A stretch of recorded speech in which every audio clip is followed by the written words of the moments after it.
Beragam produk asuransi membuat masyarakat harus jeli memilih polis perlindungan terbaik. Literasi atau pemahaman masyarakat menjadi kunci untuk memilih produk terbaik sesuai dengan tujuan perlindungan. Biaya premi yang harus dibayar, manfaat proteksi, dan investasi menjadi hal yang harus diperhatikan masyarakat. Menurut saya ya proteksi juga, investasi juga, tabungan juga.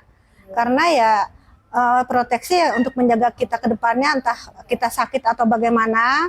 Tabungan ya dengan kita membayar preminya, kita hitung-hitung menabung. Sedangkan satu lagi apa tadi?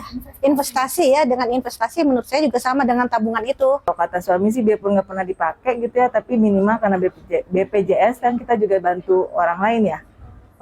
Untuk ya sekedar kasarnya buang sial lah ya. Jadi nggak apa-apa itu dibayar preminya, tapi kalau nggak dipakai ya untuk bantu orang lain juga.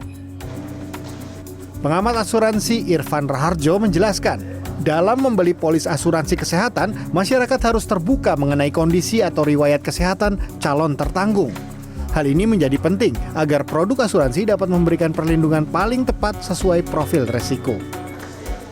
Karena itu kalau ada fakta-fakta kita pernah mengalami sakit, dioperasi atau minum obat di masa sebelum kita mulai penutupan itu harus diungkapkan kepada asuransi.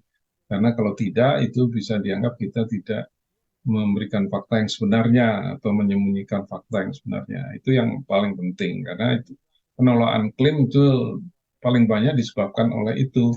Karena nasabah tidak mengungkapkan riwayat penyakitnya sebelumnya.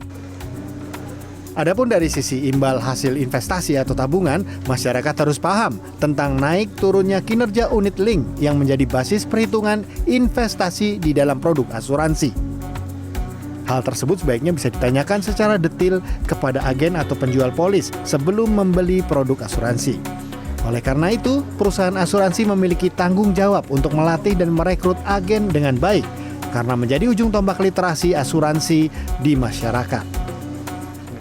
Hasil Survei Nasional Literasi dan Inklusi OJK 2022 menunjukkan indeks literasi asuransi masyarakat Indonesia berada di angka 31,72%. Angka tersebut masih lebih rendah dari perbankan yang berada di angka 49,93%. Artinya, sebagian besar masyarakat Indonesia masih membutuhkan pemahaman lebih lanjut mengenai produk dan manfaat asuransi.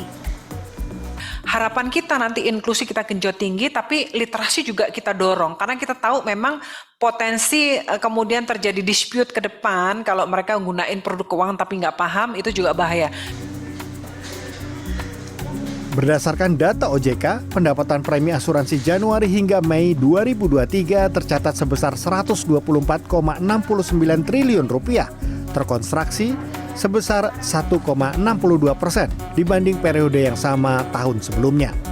Apabila dirinci, pertumbuhan asuransi jiwa yang di dalamnya termasuk asuransi kesehatan turun sebesar 8,08% di angka 71,9 triliun.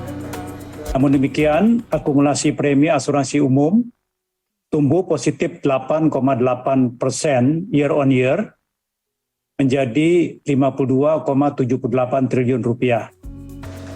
Nah, apakah Anda sudah memiliki produk asuransi? Agung Happy, Maranatha, Jakarta.